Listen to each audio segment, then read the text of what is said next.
There's definitely been a lot of changes in the political and geopolitical field lately, right on the blink of Donald Trump taking over America again. But in a recent collapse of the Assad regime in Syria, with President Bashir al-Assad reportedly fleeing to Russia, signifies a profound change in the geopolitical landscape of the Middle East. This event coincides with the rise of Hayat Tahrir al-Sham, HTS, a group with historical ties to al-Qaeda, which now holds considerable influence in the region. This development poses significant challenges for internal policy, particularly in the realm of anti-terrorism and regional stability. Given the U.S.'s stance on avoiding further foreign entanglements, this situation underscores a debate on, do we get involved or do we not get involved? I would rather us not get involved. Because in Syria's collapse, there is a call of not getting involved.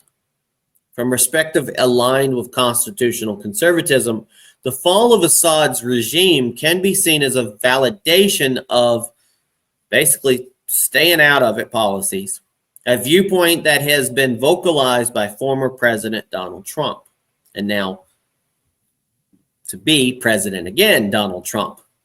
This perspective emphasizes the pitfalls of U.S. involvement in foreign conflicts, advocating instead for a focus on national defense and domestic priorities rather than engaging in what could be perceived as nation building abroad. And believe me, America's done enough nation building. We need to start building our nation back.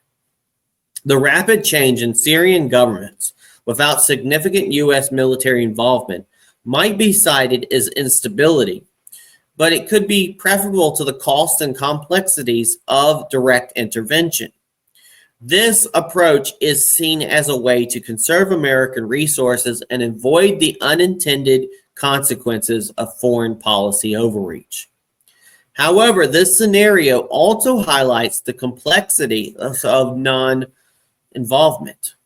The rise of HTS, despite its terrorist designation, presents a potential threat to international security.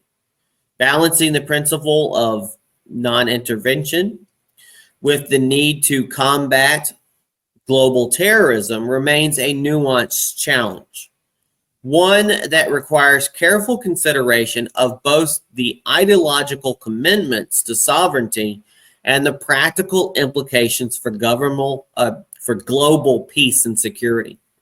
This situation underscores the need for strategic thinking in foreign policy, particularly in how the U.S. navigates its role in regions like the Middle East without reverting to past patterns of deep military engagement. A lot of things going on, folks, in the world, and we're going to report as they come up. We'll be right back with GoRightNews.com.